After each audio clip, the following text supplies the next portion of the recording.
Well, boys, if I got a treat for you, we're going to put some big old dirty cab lights on Barb today.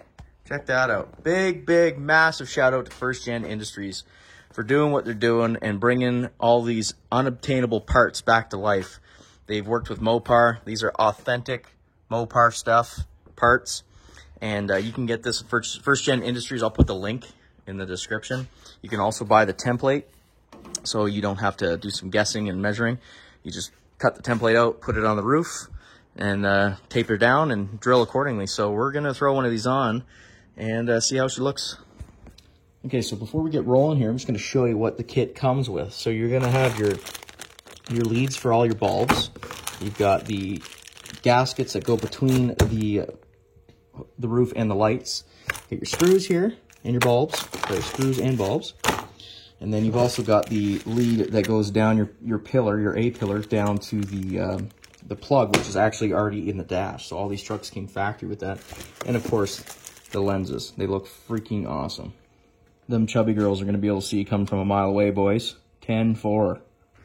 So I'm not gonna go too in depth on this installation because I don't have the time and I just want to put it on.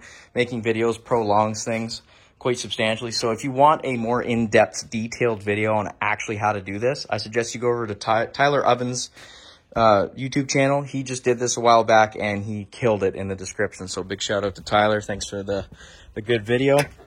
You're going to want to get your headliner down. That was a pain in the arse because there's enough screws in there to definitely bother you a bit. But we're going to start getting this lined up on the roof here, make the cut, and see if we can't get everything lined up, looking pretty, and we'll see what we got.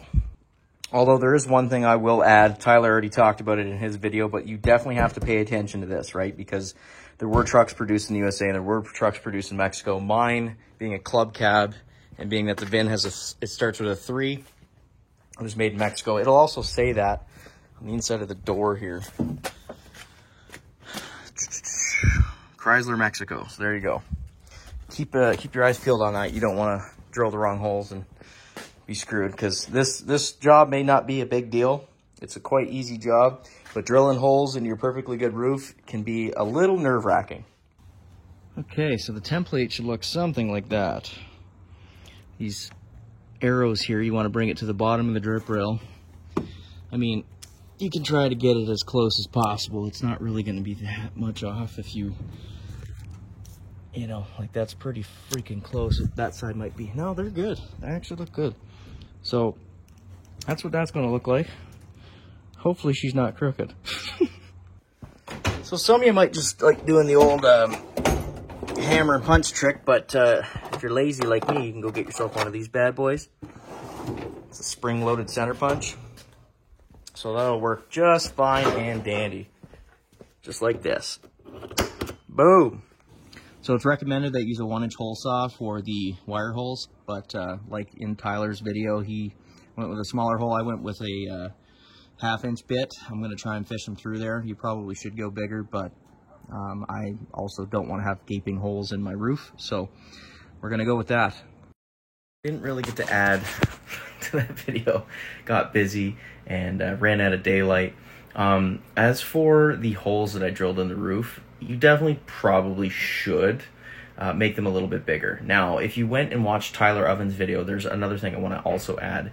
You should definitely not drill directly through. The proper way is to drill the holes in the top, and then you have to fish, like a fish tape, and you have to run the wiring, the harness that comes with it, through the hole that your sun visor bolts to. You don't drill directly through, then your harness is just laying underneath your headliner. It's actually supposed to be in that layer of metal that's separating.